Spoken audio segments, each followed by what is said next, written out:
How's it going, everybody? This is Juan Galt with Coin Olympics, and I've got a topic for you guys that I think is really important in the current block size debate and just in life in general, which is communication superpowers. Okay, these are 3 or 4 things that are not taught in schools, not taught in universities.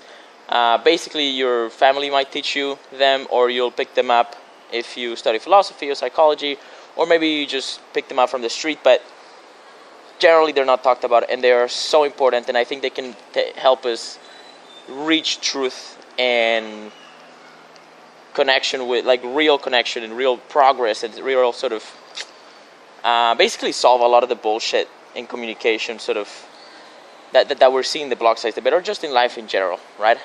There's, probably half of every conflict is just miscommunication and people not having the right tools to get high quality information and then communicate what they're actually experiencing. So without further ado, check it out. This is a clip from my new YouTube channel from Business Meetup here in Acapulco that I'm doing. And anyway, I'll tell you a little bit more after the clip. The first thing is, and some of these things are obvious, right? Like honesty, right? People usually assume that people are being honest when you're in good company, right? But honesty is like the most important virtue, I think, that we need to sort of be living by. If you want to do anything that's good, anything that's real, you need to be aligned with truth or trying to seek truth. And honesty is truth in action. Honesty is about speaking your truth, right? So I statements, right? I feel this, I think that, I see this, I see that, I hear this, I hear that, whatever, right? And then another form of honesty is the scientific method, right? Which is more like theories. I think this is what's going on. This is my theory, and this is the evidence that I have to back it up. And if somebody comes up with new evidence that counters your theory falls to the evidence, right? That's sort of the basic scientific method, right? So there's two basic kinds of honesty, right?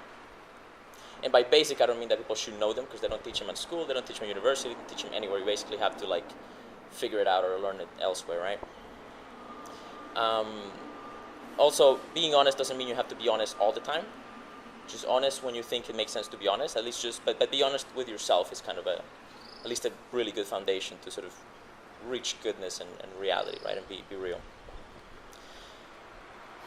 The second thing is humility, right? And humility is another thing that people don't really talk about, but it's so essential. And what I mean by humility is basically accepting that you could be wrong about what you think is going on. Like, you're not necessarily wrong about things like I feel angry, or I feel sad, or I feel happy. You're not necessarily wrong about that, but you might be wrong about why you think you feel angry or happy or sad. And you might be wrong about what you think is going on, or maybe what your interpretation of the evidence, right? And so that basic recognition that maybe I'm wrong opens up our hearts to hear other people's perspectives on things and their takes, and we can actually have that conversation. And then the last thing is curiosity, right? Curiosity is sort of really is the flip side of all of this, right? Compared to, rather than speaking, curiosity is about asking a question.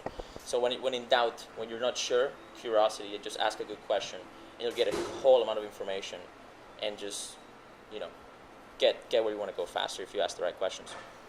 All right, so I would like to add to that one thing, which is about adversarial thinking. Adversarial thinking is sort of like it's what the mainstream media would call conspiracy theories, right?